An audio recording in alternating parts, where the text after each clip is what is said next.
So now we move on to Dogz. I consider this game as a sequel to Catz. Only later did I realize it actually came out before Catz, probably as a challenger to the successful Nintendogs. Did I mention that Catz and Dogz were also released on the DS, with sequels? Whatever.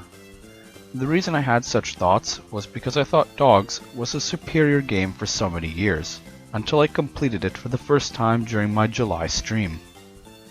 So to answer your question, no, it is not an improvement over Catz. Why is that? Well, let's find out. The story of this game is that you're a third grader and on a Sunday you decide to go get a puppy that you wanted for so long.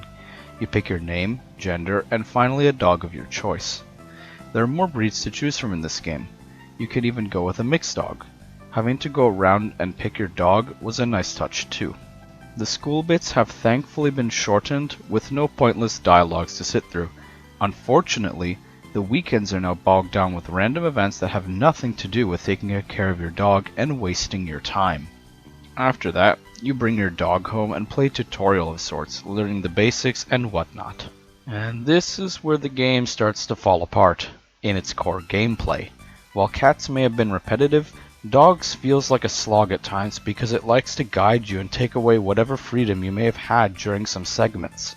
I find this quite amusing considering you have the whole house to explore instead of just the living room and bedroom. The clock system is flawed. A terrible design decision was to have time pass as you go between rooms. You waste so much time because of this and can't plan out what you will do properly because the game forces you to play it in their terms. The time system in place makes this game feel more like a strategy game than a pet simulator. Just like in Catz, your dog has stats, such as friendliness, grooming, tricks, or walking.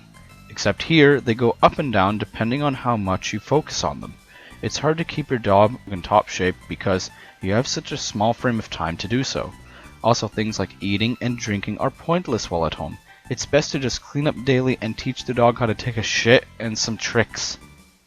While at home, you can do a whole load of meaningless stuff like lying on the sofa, playing music in the living room, or playing minigames in your room. It adds nothing to the gameplay experience. And why do we have to do mundane things like vacuuming? I thought this was a pet simulator, not a chore simulator. That isn't all. You have to eat breakfast and dinner, grab the mail, answer the door, all these mini quests. Why should I have to do any of this? This isn't The Sims. I swear, this game will make you hate dogs. I'm dead fucking serious. Such a frustrating game to play. And I'll be honest, it's hard to structure the review when all of the negative aspects come to my head one after another. Maybe I should talk about some of the good things. So the two interesting things that do separate Dogz from Catz is the trick learning system and the fact that you can walk your dog. The trick system is actually quite rewarding. You have to learn basic stuff like sit or lie down, but you move on to more advanced things like spinning. You'll need to fulfill certain trick requirements before you can walk your dog.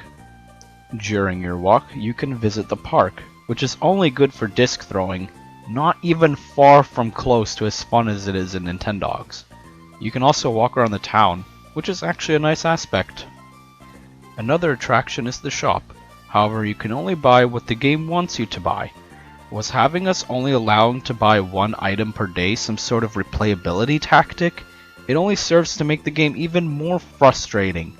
There are a couple of beds and toys and maybe even a collar, but they provide no bonuses and are purely cosmetic. A wasted opportunity if you ask me. Lastly, you can bring your dog to the vet, but it's pointless because the game forces you to do so anyway during the weekends. Let's just move on to the graphics. I think the dog models look very nice in this game. Shame there are no close-ups to be seen. The game also looks aesthetically more Japanese than Catz, despite both being developed by a Japanese company. The town you get to walk around in is nice and colorful like your house. The character models and faces look a lot better than in Catz too. The game just looks charming overall. The music and sound are also quite decent. The woofs and whines your dog makes are fairly authentic and sound good. The sounds for time moving forward and your dog eating are all playful and happy sounding, despite the game's cruel restrictions. The music is also joyful, but not as memorable as Catz. No wolf theme tune or anything. It's just a bit generic, but not necessarily bad.